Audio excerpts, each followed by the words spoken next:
Alors, chez Alfa Romeo, on pense pas qu'il y aura un remake de 2009, comme avait fait Braun GP, donc une faille énorme dans le règlement.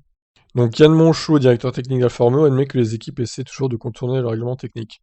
Mais celui-ci a été défini par la F1 avec l'aide d'ingénieurs ayant conçu des monoplaces, et selon Monchot, il est peu probable que des failles aussi importantes que le double diffuseur de Braun GP et Williams et Toyota en 2009 soient trouvées. C'est dans notre ADN de chercher les failles possibles dans les règlements, explique Monchot.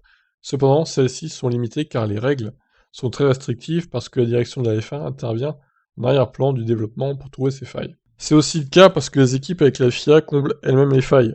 Je ne veux pas exclure les astuces, mais ce ne sera rien de l'ordre d'un double diffuseur, il s'agira de petites choses. Alfa Romeo progresse toutefois dans son développement. Le premier modèle avec le poids supplémentaire était plus lent de 5 à 6 secondes. Il faut d'abord compenser les 40 kg supplémentaires. La nouvelle essence pourrait coûter de la puissance au moteur. 6 secondes plus lent, c'est beaucoup quand même, hein. Il faut attendre de voir ce que les motoristes en font. Il est difficile de dire quelle part de cette puissance on peut récupérer avec l'aéro. Je pense que la perte sera de 3 secondes. Monchot pense cependant que les top teams parviendront plus vite à combler le retard de la nouvelle génération de monoplaces.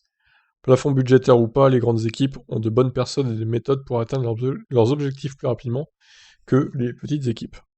Et oui, il a pas tort là-dessus. Donc selon lui, les voitures de l'année prochaine seront plus lentes de 3 secondes par rapport à celles de maintenant.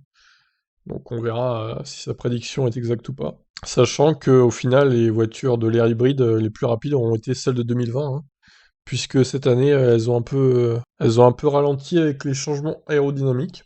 Donc voilà, on verra bien s'il a raison ou pas, ce directeur technique d'Alfa Romeo. Je vous laisserai agir.